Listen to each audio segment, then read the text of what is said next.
दो काजियों का आपस में एक निकाह के दौरान रैंडम फंक्शन हॉल फूलबाग के इलाके में झगड़ा हो गया। चंद्रायन गुट्टा पुलिस ने इतला के साथ ही मौके पर पहुंचकर माहौल को काबू में कर लिया। आइए सुनते हैं इन काजियों का क्या कहना है।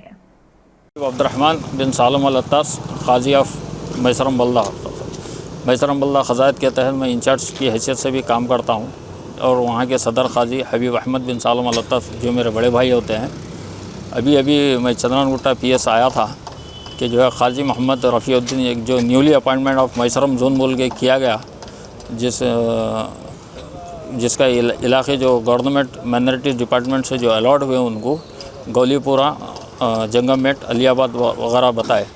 और नरखी फुलबाग पे एक वाक़ई फ़ंक्शन हॉल है, मैराडोन फ़ंक्शन हॉल, जहाँ पर हम हमारे खिदमत 1972 से हमारा GMS नंबर 429 ऑफ 1972 के तहत जो है मेरे ताया हज़रत हबीब अहमद बिन मोहम्मद अल अत्तास को गवर्नमेंट एक सेपरेट यूनिट ख़ज़ायत मैसरम बल्दा बोल के डिक्लेयर करके अपॉइंटमेंट की थी 72 के बाद से।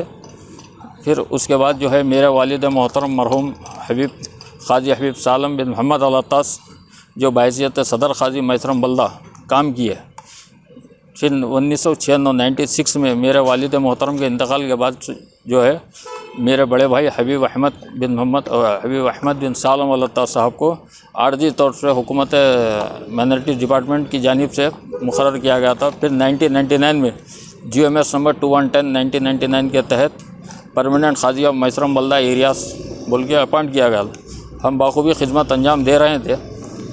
काजी मोहम्मद रफ़ीउद्दीन साहब जो है 72 में वो 2022 में अपॉइंट हुए और वो दावा कर रहे हैं कि जो है फुलबाग वगैरह बाबा नगर कुछ चंद इलाके जो है मेरे हदूद में आते हैं, आप वहाँ पर इंटरफेयर नहीं होना, आपको कोई मजाज हासिल नहीं है। हम ये कह रहे हैं कि जो है गवर्नमेंट हमको भी वो मजाज दे चुकी है ऑलरेडी 72 से, हम वहाँ पर खिदमत दे रहे हैं। आपको भी जब अपॉइंट किए हुए तो आप भी अपने हदूद से काम कीजिए, जहाँ पर अवामुन्नास आप जिसको रुजू करें निकाह के लिए उसी मुताबिक हम जाके निकाह पढ़ाएंगे।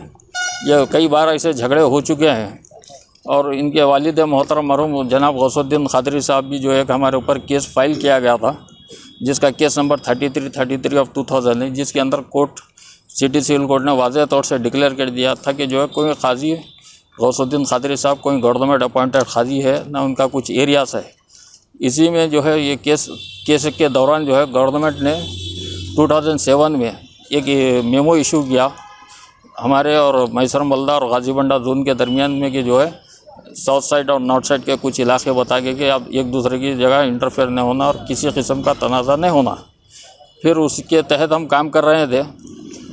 ये वक्त गुजरने के बाद जो है गवर्नमेंट साहब के इंतकाल के बाद जो है काजी अहमद शुजाउद्दीन साहब जो उनके फ़र्जंद है वो गवर्नमेंट से अप्रोच हुए कि मुझे गाजीबंडा जोन का काजी डिक्लेयर किया।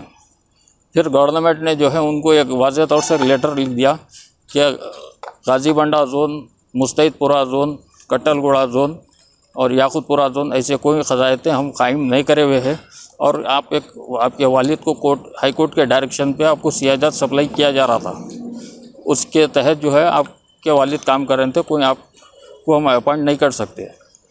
फिर 2002 में एक गैजेट जारी हुआ था जिसके अंदर 32 जोन्स बोल के गवर्नमेंट डिक्लेयर करने वाली थी, जिस पर मीर खादर अली साहब जो सदर काजी शरीयत पनाह बल्दा उन्होंने स्टे लगाया था हाई कोर्ट चैलेंज करके। फिर उसकी एक सभी जो है हाई कोर्ट ने 2016 में की, जिसके दौरान पेंडिंग था। 2016 के बाद से जो है ये लोग को वक्फ बोर्ड मुसलसल सियासत जारी कर रहा था चारों जोन वाइज को। मीर खादर अली साहब कई बार गवर्नमेंट को रिप्रेजेंटेशन दिए कि ये काजियों के सियासत रोको कि अभी क्यों जोन वाइज नहीं बना। आज क्या होता साहब? आज फंक्शन हॉल में आज जो है मैराडोन फंक्शन हॉल में मेरे नायब काजी सैयद हबीबुर रहमान साहब जो है निकाह पढ़ाने के लिए रुजू हुए, तो वो लोग जो है पुलिस कंप्लेंट करके गैर ज़रूरी तौर से पुलिस को इंटरफेयर कराने के काजी सैयद हबीबुर रहमान साहब के नाम से। तो फिर मैं अपने डॉक्यूमेंट्स ला के चंद्रायन गुट्टा PS से रुजू हुआ। होने के बाद अपने डॉक्यूमेंट शो किया तो जो है SI साहब ने कहा कि जो है आप अपने महकमे जो डिपार्टमेंट से आपका कंसर्ट है वहाँ पर आप लोग जाकर सेटलमेंट कीजिए, क्योंकि पुलिस इसमें इंटरफेयर नहीं हो सकती। हाँ, ये है कि लॉ एंड ऑर्डर को प्रॉब्लम नहीं होना। तो हम यही बोले कि चंद्रायन गुट्टा PS SI साहब से कि भाई आपको जो इत्तला मिल रही आप भी जाइए ना, गवर्नमेंट हमको रोकने का तब वो बोल रहे हैं कि जो हमारे इलाके दे दिया, आप वहाँ नहीं आ सकते। तो हम बोले कि भाई गवर्नमेंट ने हमको कोई ऐसे डायरेक्शन दिए ना इंस्ट्रक्शन दिए, ना कोई ओल्ड खादियों को सस्पेंड करके फिर नए तरीके से वो करे। तो लिहाजा मेरी तेलंगाना गवर्नमेंट से अपील है कि जो निज़ाम ख़ज़ात जो बिगड़ते जा रहा है, तो लिहाजा इस सिस्टम को दुरुस्त कीजिए और जो भी खादियों के मसाइल है उसको हल कीजिए।